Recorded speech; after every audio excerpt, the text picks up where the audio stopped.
A grand iron gate, a symbol of a life she thought was hers, becomes a sole unyielding barrier. A woman pregnant with the heir to a dynasty is cast out into the chilling rain. Her key card disabled her husband's phone silent. They called her a commoner, a mistake, a stain on their pristine family name. But as she stands there shivering and betrayed, they have no idea who they've truly insulted. They don't know about the quiet, unassuming man she calls Dad. And they have no idea that the convoy of silent black cars now approaching on the horizon isn't just bringing help, it's bringing ruin. The drizzle began as a fine, apologetic mist clinging to Laurel's eyelashes and dampening the shoulders of her cream-colored cashmere coat. It was a soft, gentle rain, the kind that might have been romantic under different circumstances. But standing before the towering wrought-iron gates of the York estate, with a deactivated keycard in her gloved hand, it felt like a cold, creeping omen. The York mansion wasn't a house. It was a declaration, a sprawling limestone monument to old money set back on acres of manicured lawn in the heart of Greenwich, Connecticut. Laurel had called this place home for 2 years, ever since her whirlwind romance and marriage to Solomon York. Yet she had never quite felt like she belonged. She moved through its cavernous, art-filled halls, like a guest always careful not to disturb the century-old silence or displease her formidable mother-in-law Beatrice. Tonight was supposed to be different. Solomon had called her that morning, his voice rushed but warm. "Just a small family dinner, darling. Mum is making a special announcement. Wear the blue dress." She had worn the blue dress, a simple but elegant silk sheath that beautifully accommodated her 7-month baby bump. Her hand rested protectively over the gentle swell. This child, their son, was meant to be. The bridge between her world and Solomon's, the heir that would finally cement her place in the York dynasty. She'd even stopped at a small independent bookstore on her way picking up a leather-bound first edition of The Wind in the Willows to start the baby's library.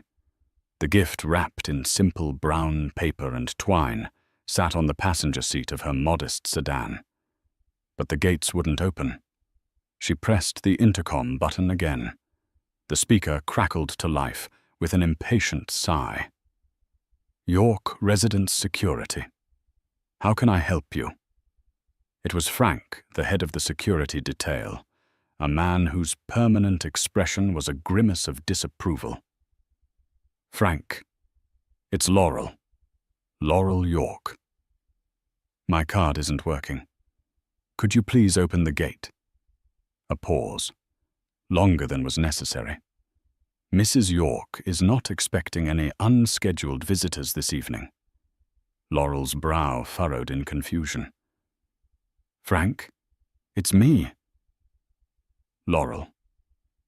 Solomon is expecting me for dinner. My orders are clear, ma'am. The property is on lockdown for a private event. No one gets in without prior clearance from Mrs. Beatrice York herself." The use of his mother's full name instead of the usual Mrs. York was a subtle but sharp jab. It was a deliberate distancing. A cold knot of anxiety began to tighten in her stomach. There must be some mistake. "Can you just call up to the house? Ask Solomon to come down." "Mr. York is unavailable," Frank said, his voice flat and final. The mist was thickening into a steady, cold rain now. Laurel pulled her coat tighter, the chill seeping into her bones. This was more than a mistake. This was a message. For 2 years, she had endured Beatrice's thinly veiled insults, her condescending remarks about Laurel's humble background. Laurel's father, Robert Larson, was a widower who ran a mid-sized logistics company in the Midwest, successful and comfortable, but a far cry from the generational wealth of the Yorks, whose ancestors had been shipping magnates and railroad barons. Beatrice never let her forget it. Laurel was the commoner who had trapped her precious son. Laurel took out her phone, her fingers fumbling with the cold screen. She dialed Solomon's number. It rang once, twice, then went straight to voicemail. His inbox was full. A sick feeling washed over her. His inbox was never full. He was meticulous about his messages. She tried again. Straight to voicemail. She sent a text. Solomon, I'm at the gate. They won't let me in. Please call me. I'm getting worried. No response. The 3 little dots indicating he was typing never appeared. The rain was coming down harder, plastering strands of her brown hair to her cheeks. She could see the warm golden lights of the mansion twinkling in the distance, a beacon of a life from which she was suddenly, inexplicably exiled. Music drifted faintly on the wind, not the quiet classical music Beatrice usually preferred, but something more festive with the buzz of chatter and laughter underneath. A party. This wasn't a small family dinner.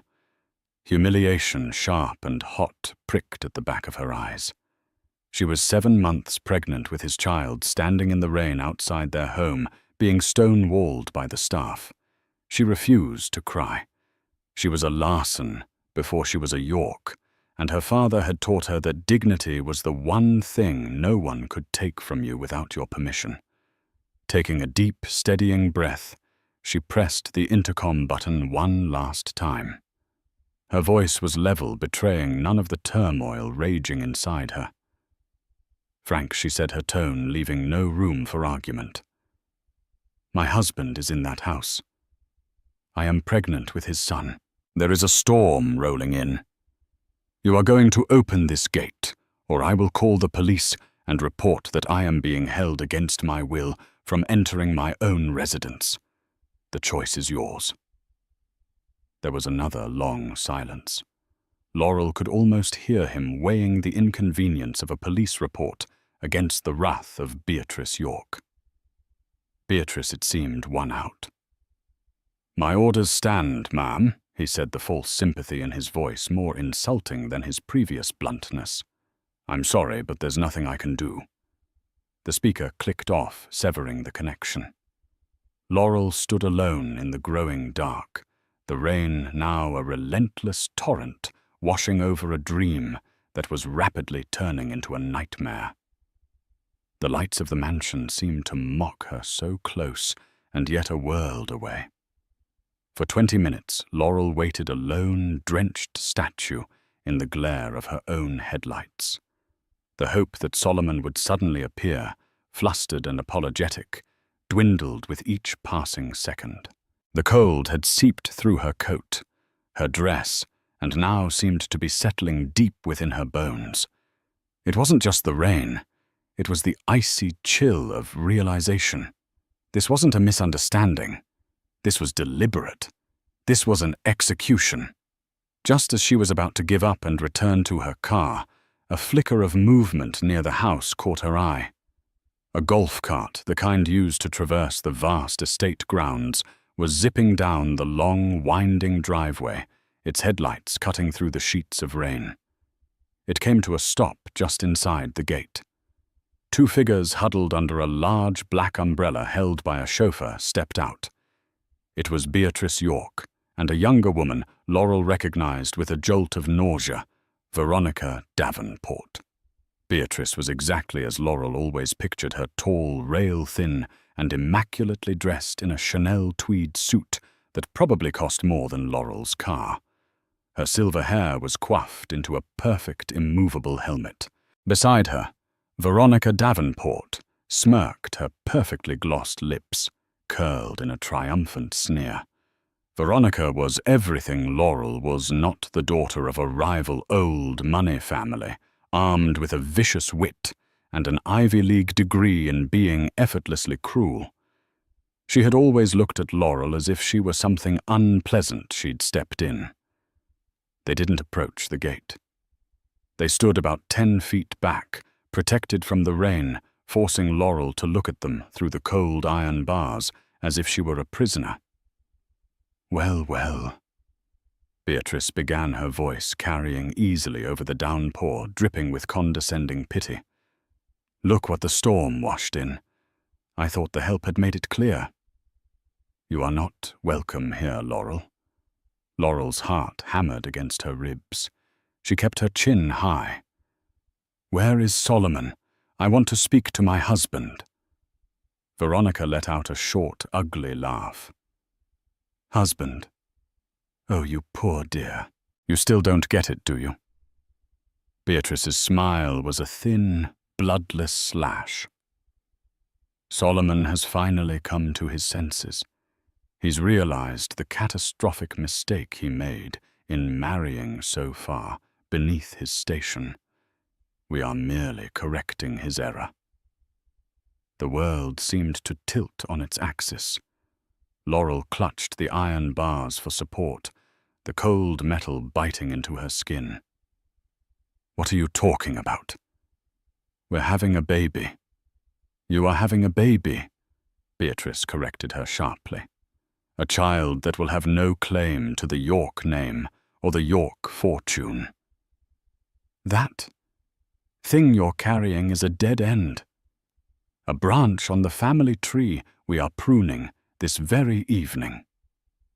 The cruelty of the words was a physical blow. Laurel felt the air leave her lungs. She looked past Beatrice into the warm light of the mansion and saw the silhouettes of people mingling, laughing, holding champagne flutes. The party wasn't for a special announcement. The party was for this, for her public banishment. "Solomon wouldn't do this." Laurel whispered the words, a desperate prayer. "He loves me." Veronica stepped forward, her eyes glittering with malice.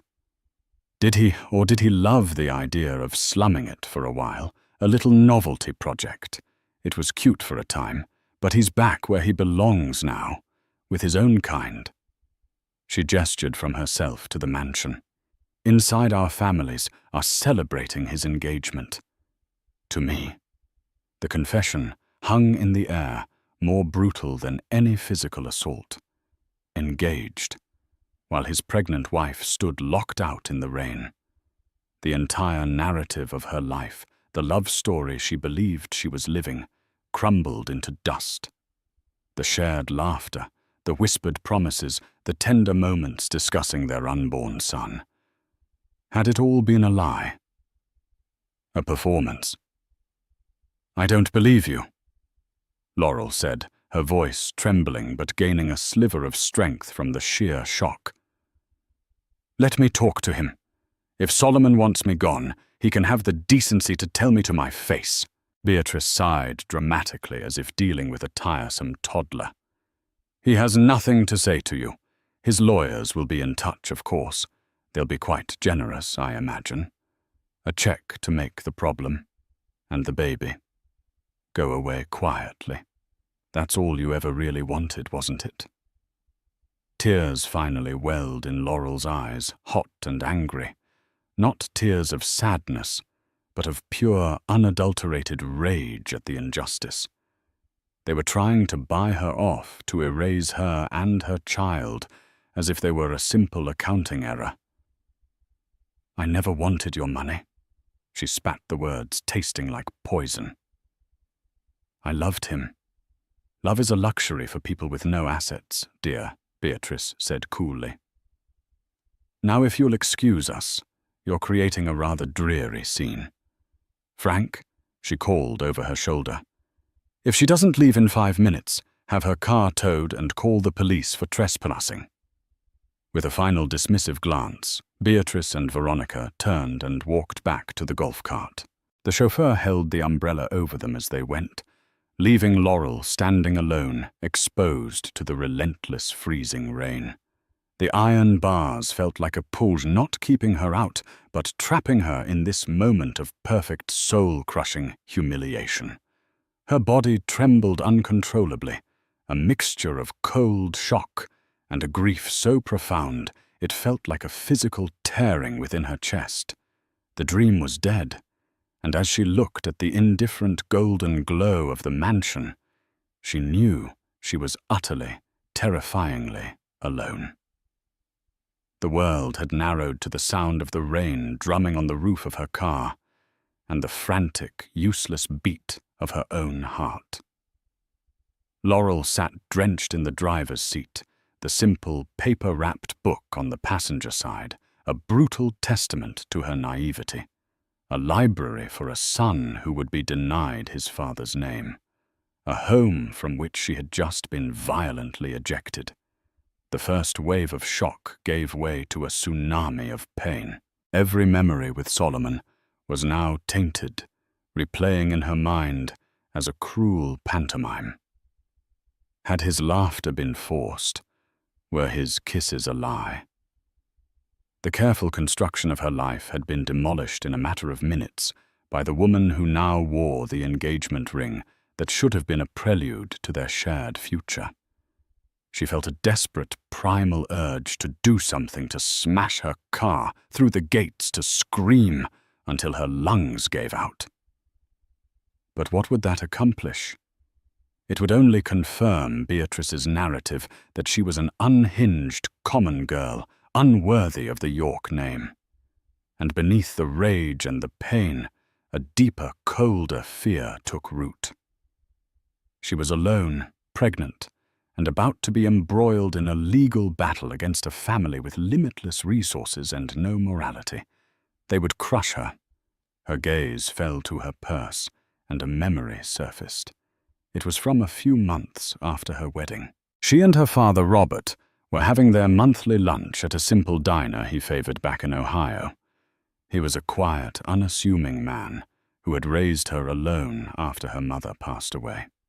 He ran Larson Logistics, a company she understood to be moderately successful, allowing them a comfortable but unpretentious life.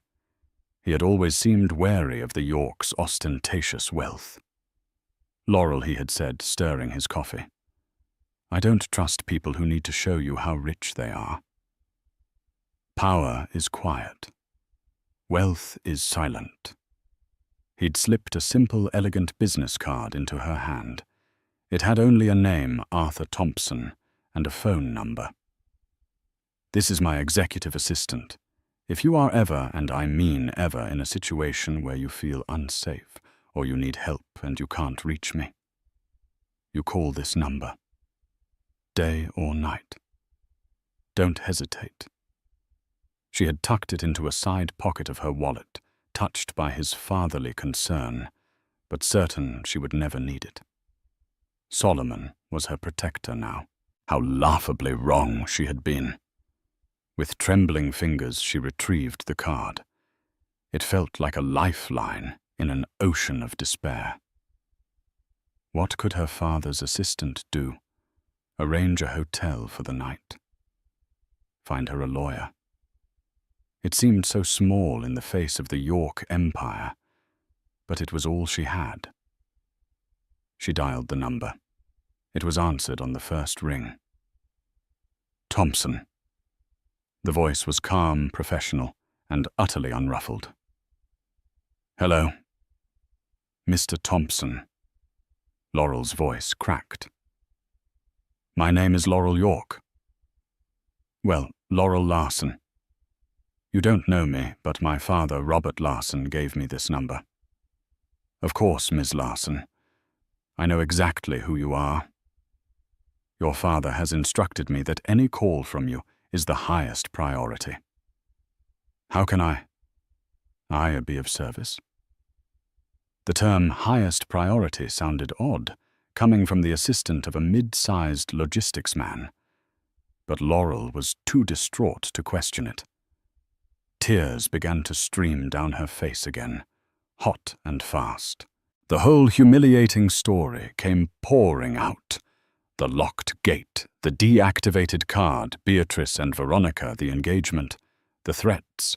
She told him everything, her voice thick with sobs. Throughout her rambling, panicked account, Mr. Thompson was silent. He didn't interrupt. He just listened. When she finally finished choking on a sob, there was a brief pause, "I understand," he said, his voice still impossibly calm, a rock of stability in her swirling chaos. "First, are you in a safe location?" "I'm in my car outside the gates," she managed to say.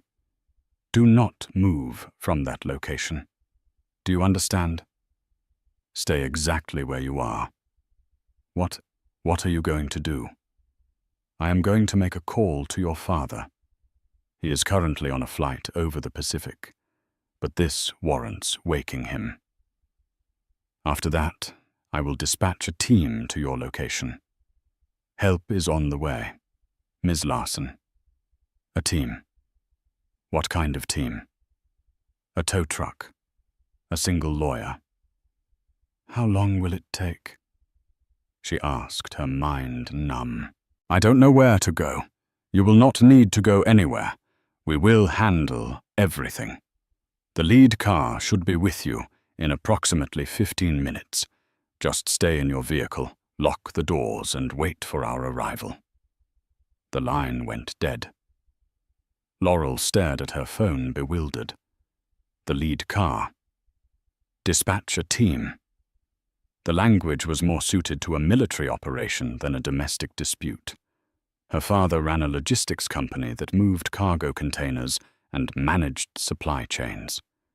She pictured one of his company's semi-trucks rumbling up the pristine Greenwich Road and almost laughed through her tears. But she did as she was told. She locked the doors, turned the heat up, and waited. The minutes crawled by, each one an eternity of shame and fear.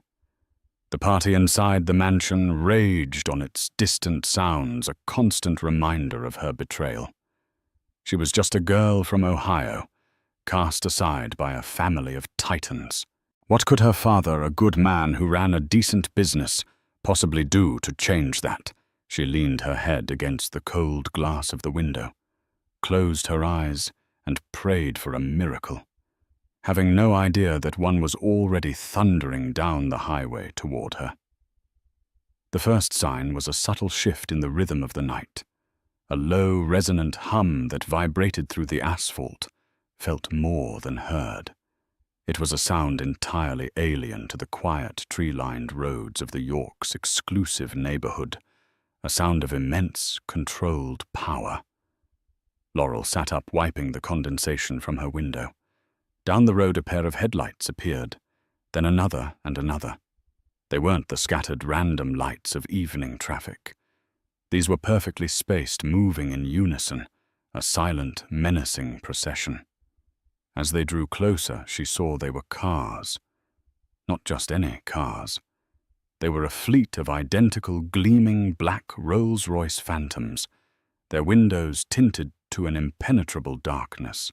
They moved with a gravitas that made them seem less like vehicles and more like armored beasts. There were 5 of them in total, a convoy of silent, black-clad judgment. They didn't slow down as they approached the York estate. They swept up the road and came to a synchronized, perfect halt boxing in Laurel's modest sedan, forming a protective cordon around her. The lead car positioned itself directly in front of the massive iron gates, its iconic Spirit of Ecstasy hood ornament seeming to stare down the York family crest. The sudden imposing arrival did not go unnoticed. Inside the security booth, Laurel could see Frank scrambling, speaking frantically into his radio. Lights flashed on along the perimeter wall. The York security team, used to dealing with lost tourists, or the occasional paparazzo, was clearly unprepared for a display of such organized intimidation. Inside the mansion, the music abruptly stopped. Faces began to appear in the windows, silhouetted against the light drawn by the disturbance. The passenger door of the lead Phantom opened. A man in a dark, impeccably tailored suit stepped out into the rain. He held a large black umbrella. Laurel recognized his voice instantly. It was Arthur Thompson. He was older than she'd pictured, with graying temples and an air of quiet, lethal competence.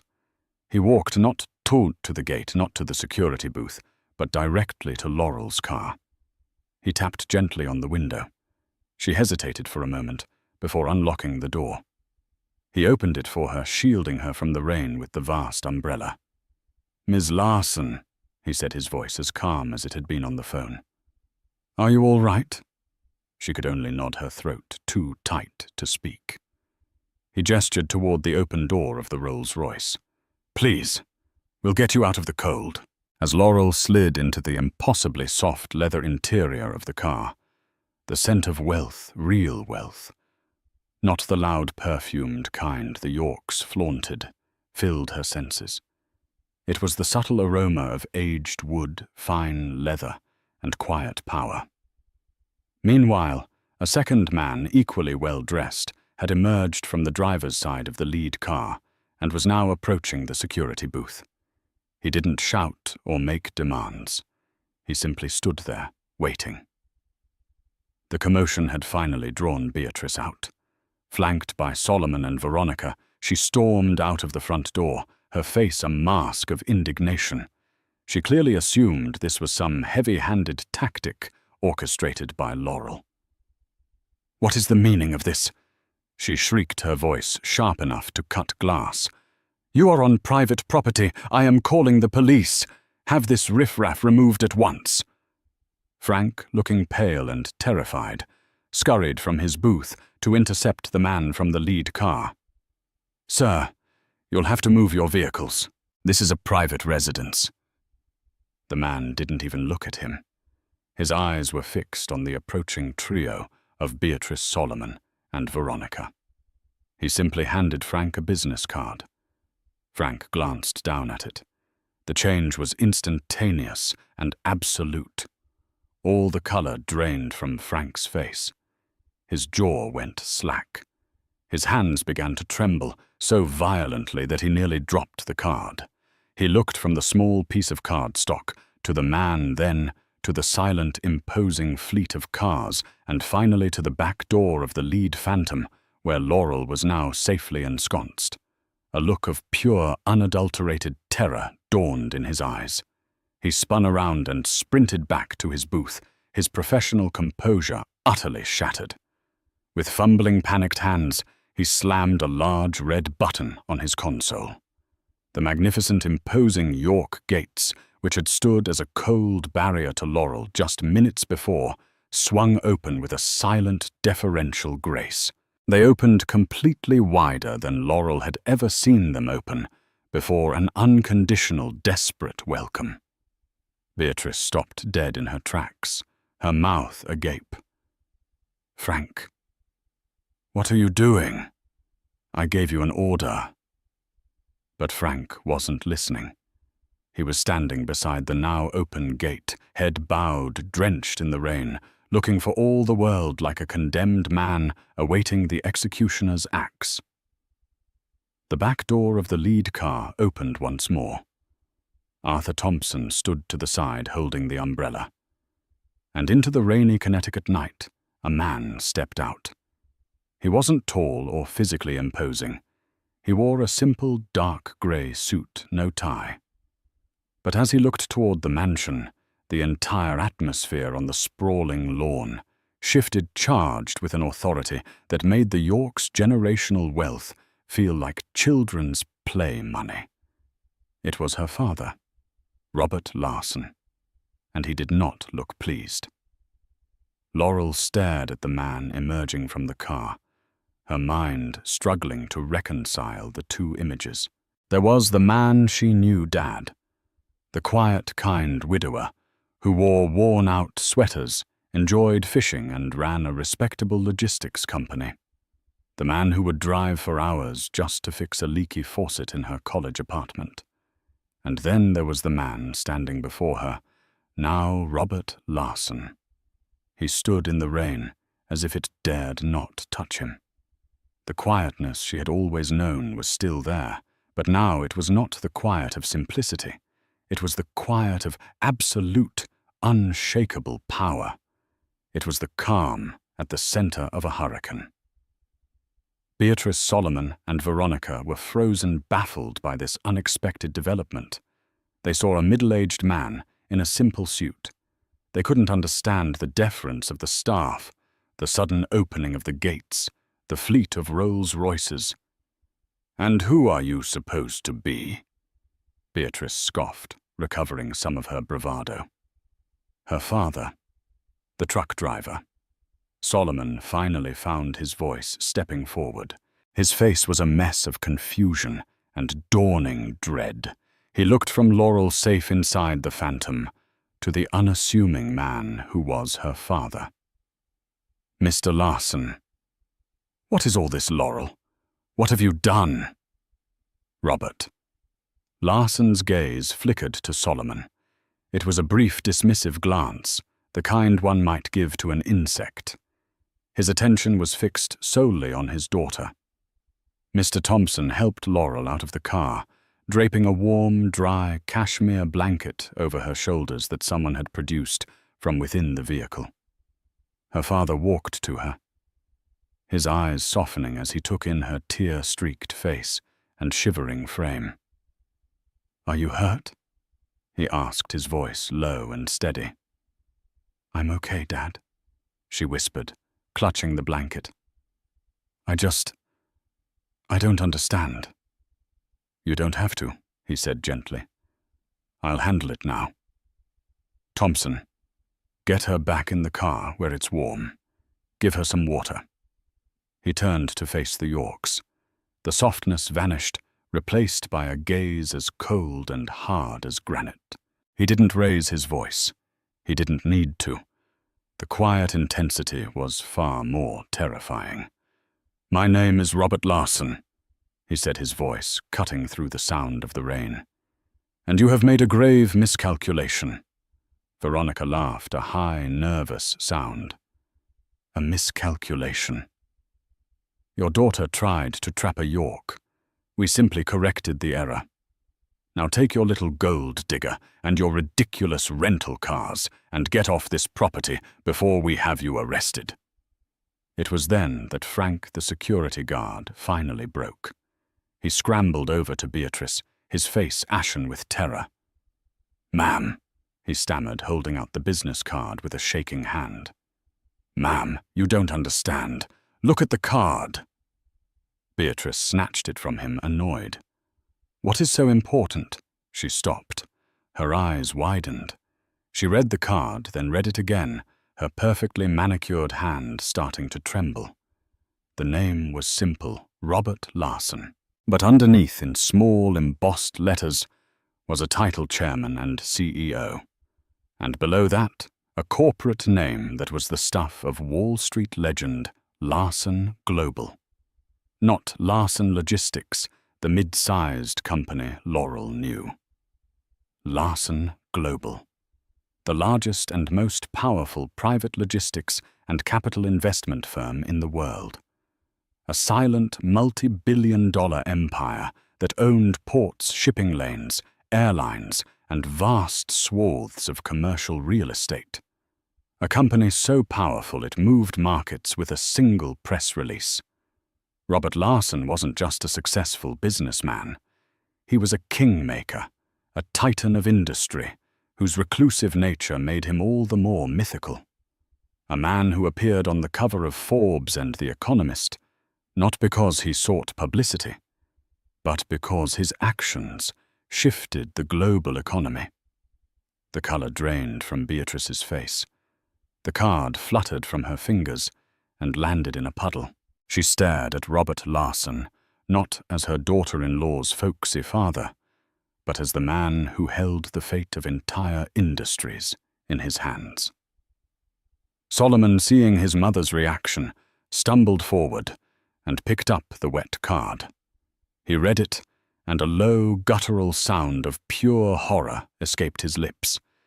His legs seemed to give way, and he staggered back a step. He looked at Laurel, the woman he had discarded, the mother of his unborn child, and finally saw her not as the simple girl from Ohio, but as the sole heiress to an empire that could buy and sell his own family 100 times over without noticing the expense. "No," Solomon whispered, shaking his head in disbelief. "It's not possible." Robert Larson, gave a humorless smile. Oh, it's quite possible. And you are about to learn in the most personal and permanent way imaginable what happens when you threaten what is mine. The rain continued to fall, washing away the York's arrogant smirks, leaving only the stark, cold terror of a reckoning that had just begun. The heavy, humid air crackled with a tension that was almost palpable. The world seemed to have shrunk to this single, miserable patch of manicured lawn, a stage set for a tragedy where the players had only just realized they were not the heroes. The Yorks, flanked by Veronica, stood like statues of brittle porcelain, poised to shatter at the slightest touch. Solomon's face was a canvas of disbelief, his mind clearly unable to process the chasm between the folksy father-in-law he'd condescended to and the titan of industry standing before him. Beatrice, however, was beginning to understand. The terror in her eyes was mingled with a flicker of horrified recognition, the look of a predator who has just realized it has cornered an animal far more dangerous than itself. Robert Larson took a deliberate step forward, the movement calm and measured, yet it made the trio flinch as if he'd lunged. The rain ran in rivulets off his simple suit, but he seemed entirely impervious to the cold. I have a guiding philosophy in my life, and in my business. He began, his voice not loud, but carrying with a chilling resonance that cut through the storm. It's a simple one, I believe, in letting people show you exactly who they are. In my world, you don't judge a person by the name they inherit or the suit they wear. You judge them by the choices they make when they believe no one with real power is watching. For 2 years I have been watching you. His gaze settled on Solomon, cold and penetrating. When my daughter told me she had fallen in love with you, I conducted my own due diligence. Not just on your finances, which were, to be frank, an absolute shambles, but on your character. I saw a young man propped up by a legacy he didn't build, suffocated by a mother's ambition, and possessing a profound weakness at his core. But my daughter loved you. For her sake, I hoped my assessment was wrong. I chose to invest in the possibility that you were a better man than your balance sheets or your bloodline suggested. Beatrice stiffened her voice, a reedy, defiant hiss. How dare you speak of our family's finances? York & Sons is a revered institution. Robert's lips curved into a smile that held no warmth, only a terrifying, predatory calm. Was Mrs. York? The correct word is was. An institution, like any building, is only as strong as its foundation, and yours has been rotten for over a decade. He began to pace slowly like a barrister, laying out an irrefutable case before a jury. Your late husband's disastrous foray into speculative real estate in Dubai. After the 2008 crash, your own insistence on maintaining 3 international residences on company credit Solomon's series of ill-advised vanity projects in the art world. It all added up. You were bleeding money. 2 years ago, on the eve of your son's engagement to my daughter, your primary lender was preparing to foreclose. You were weeks, perhaps days, from a catastrophic public bankruptcy. You were on the verge of losing everything. Solomon shook his head, a desperate, stuttering denial forming on his lips. No, that's not true. Our bankers restructured the debt. They assured us. Your bankers, Robert interrupted, his voice dropping to an icy whisper, were persuaded to sell your entire distressed debt portfolio for pennies on the dollar to a quiet little investment firm. A firm so discreet you never even thought to question who owned it. It was a simple, clean transaction. That firm is called Northbridge Capital Partners. He paused, letting the name hang in the air for a full, agonizing second before delivering the killing blow. It's one of my holding companies. For 2 years, Solomon, every mortgage payment you've made on this house, every quarterly report you've nervously filed, every line of credit you've drawn against. You have been sending your money to me." The revelation landed with the force of a physical impact. Solomon visibly staggered, his hand flying to his chest as if to keep his heart from bursting out. "Every dollar I funneled back into your failing enterprise." Robert continued, his voice, now laced with a controlled, righteous fury, "was an investment in my daughter's happiness. I was paying for the illusion that she had married into a stable, respectable family.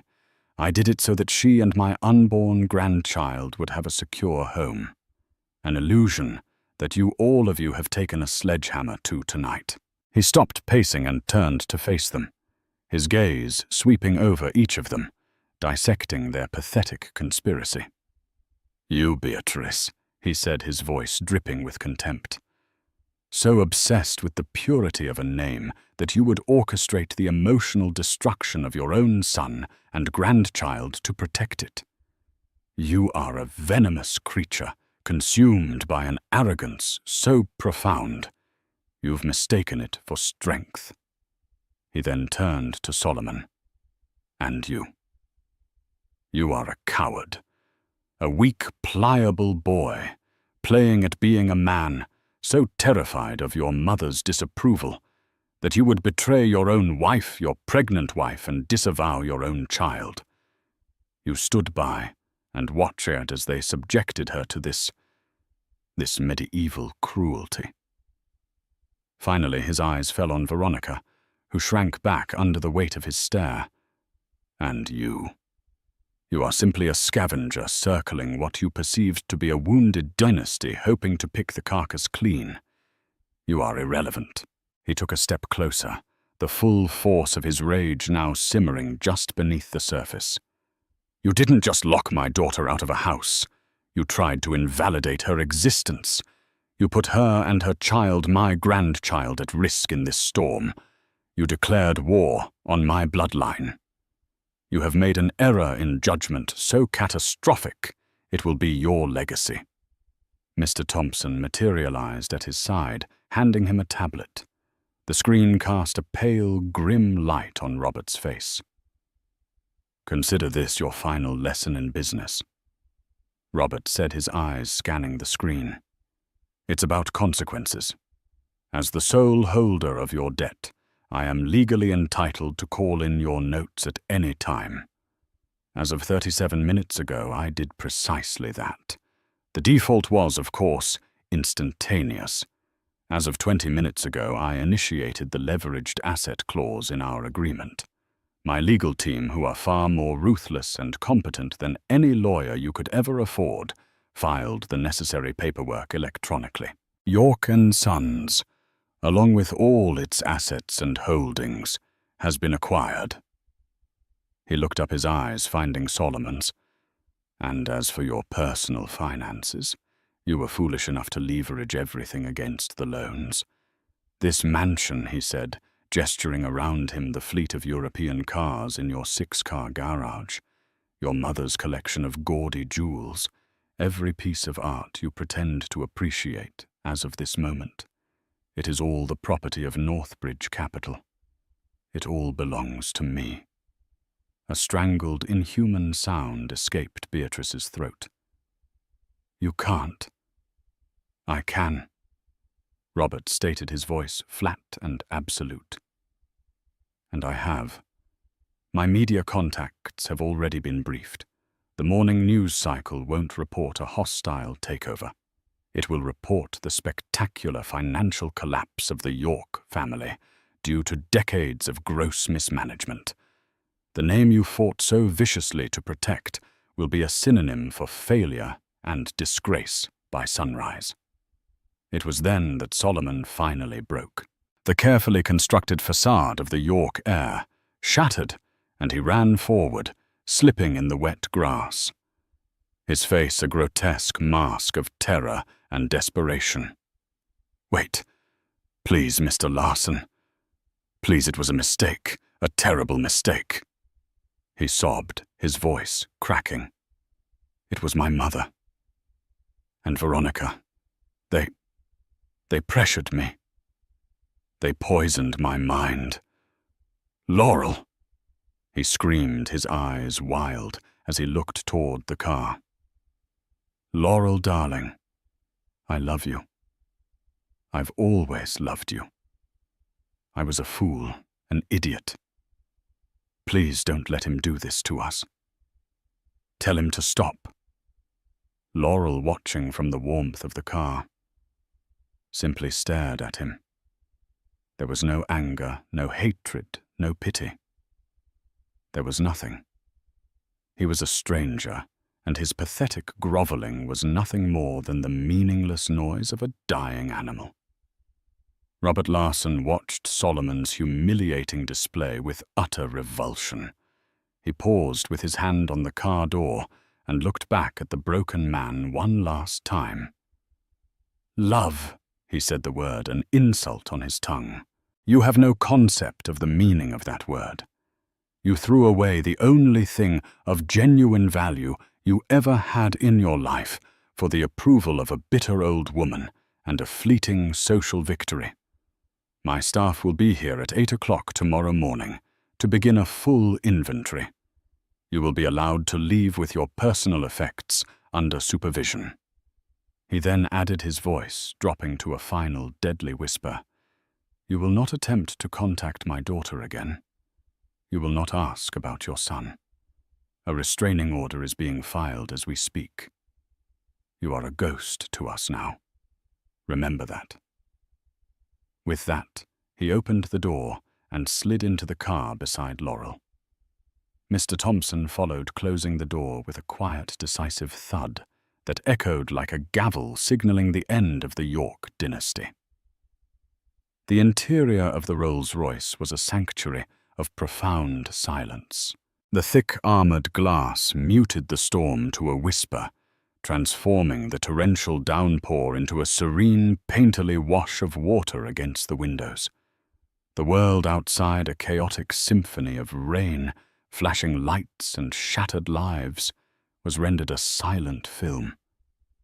As the convoy executed a flawless synchronized turn, the mansion's lights began to recede, and Laurel allowed herself one last look. Through the rear window she saw them, 3 figures frozen under the harsh, unforgiving glare of the estate's security lighting. They were no longer the titans she had feared, but were diminished, pathetic figures stripped of their power and left standing in the mud. Beatrice's perfect composure had crumbled, leaving the skeletal framework of a bitter, defeated old woman. Veronica, the smug victor, just moments before now, looked like a startled animal caught in the headlights, her cruel beauty warped by disbelief and panic. And Solomon, he was on his knees, not literally, but his entire posture screamed of a man whose spine had been turned to dust. He was looking after the convoy, his face a mask of agony and pathetic, belated remorse. The great iron gates, the instrument of her humiliation, now seemed to cage them in their own gilded ruin. A part of her, a raw, wounded part, wanted to feel a surge of triumph. But there was none. There was only a vast, hollow emptiness where her love for him used to be, and a deep, aching pity for the man he had revealed himself to be. She turned away from the window, severing the final thread to her old life. That world and the woman she had been within it no longer existed. She looked across the impossibly spacious cabin at her father. He wasn't looking out the window. His gaze was fixed entirely on her, his eyes filled with a pain that mirrored her own. For a long moment, the only sound was the almost imperceptible hum of the engine as they glided onto the highway, leaving Greenwich and its ghosts behind. The silence was finally broken by Laurel, her voice barely a whisper. All those years, all those little things. She trailed off, her mind racing, recontextualizing her entire life. The business trips she'd thought were to Omaha or Cleveland were probably to Geneva and Hong Kong. The quiet, serious men who occasionally visited their simple home for dinner weren't regional managers. They were likely board members, lawyers, figures of immense influence. The simple folksy wisdom he'd always offered her wasn't just fatherly advice. It was the distilled philosophy of a man who moved the world. "You're the Robert Larson," she finally said the words, feeling heavy and unreal. "The one from the covers of the Wall Street Journal and The Economist. Larson Global." He nodded a simple, sad affirmation. "I am." Why, the question was small, but it held the weight of a lifetime of deception, however well-intentioned. "I thought you ran a freight company. I thought we were just comfortable. Why would you hide all of this from me?" He reached across the plush leather seat, his hand covering hers. It was the same hand that had taught her to ride a bike, the same hand that had wiped away her tears after her first heartbreak. It was strong, warm, and real. "Your mother and I," he began, his voice thick with memory. "We built this from nothing. We started with one truck and an idea. But as it grew, we saw what this kind of wealth could do. It's a weight, Laurel. A poison if you're not careful. It changes how the world sees you, and worse, how you see the world. It surrounds you with people who smile at your face, but are only looking at your wallet." He paused, his gaze distant. "We wanted you to have a genuine life. A real one. We wanted you to know the pride of a job well done, the value of a dollar earned. We wanted you to have friends who liked you for your laugh, not your last name.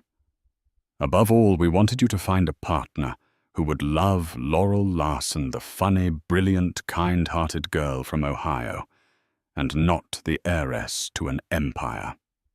His grip on her hand tightened, his voice cracking with a raw, paternal grief. "That's where I failed you. I failed you, and I am so sorry. I saw the weakness in Solomon. I saw the way he was swayed by his mother's vanity and the allure of his family's name. But you loved him.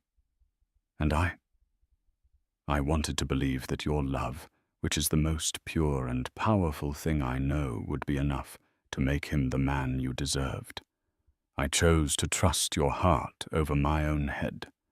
It was my mistake, and my mistake put you and my grandchild in the path of their cruelty. It's a failure I will carry with me for the rest of my days." Tears streamed down Laurel's face, not of pain, but of a sudden, overwhelming understanding. Every sacrifice, every secret, it had all been an act of love.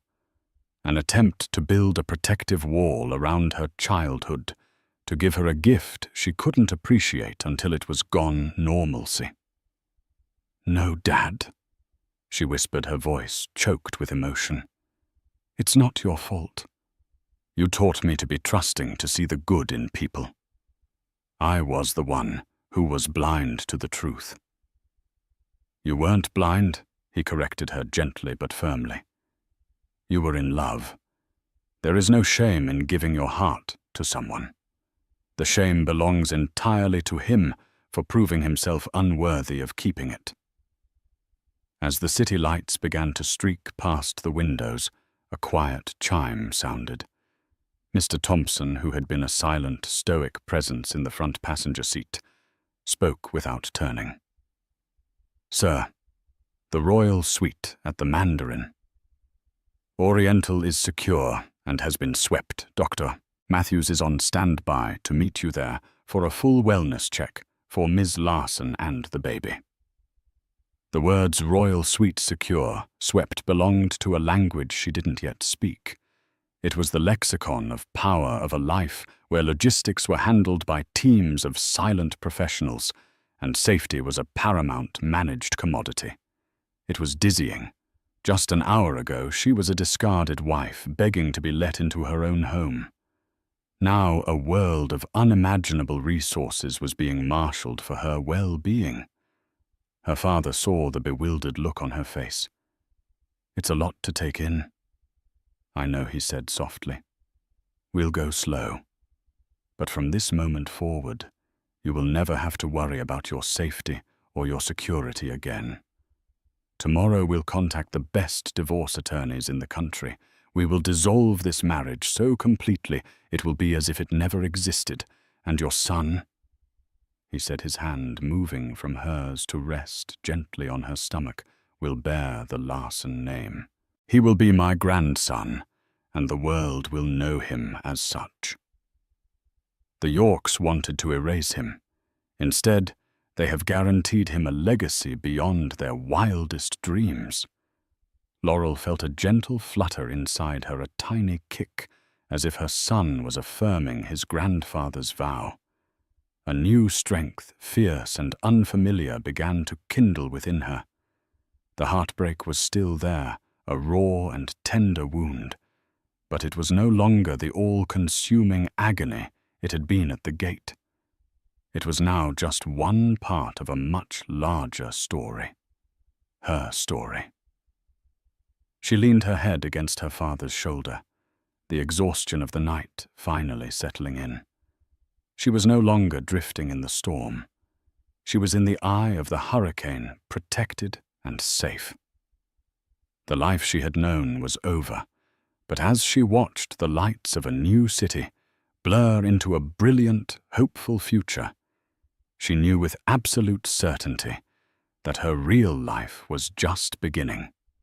In the end, it wasn't about the money or the power. It was about a promise, the promise of a father to protect his child, and the promise of a new life for a woman who was shown the ugliest side of human nature. The York Empire crumbled to dust, a footnote in bankruptcy court filings, their name forever associated with disgrace. Laurel, on the other hand, emerged from the storm not as a victim, but as a survivor. She gave birth to a healthy baby boy, naming him Leo Larson, and together with her father, she learned to navigate the world she was born into, but never knew. She discovered a strength within herself she never imagined, proving that true wealth isn't measured in mansions or stock portfolios, but in dignity, integrity, and the unbreakable love of family. Thank you for watching. What did you think of the Yorks' instant karma? Let us know in the comments below. If you enjoyed this story of justice and vindication, please hit that like button. Share it with someone who loves a good comeback story, and be sure to subscribe to the channel for more dramatic tales you won't want to miss. We'll see you next time.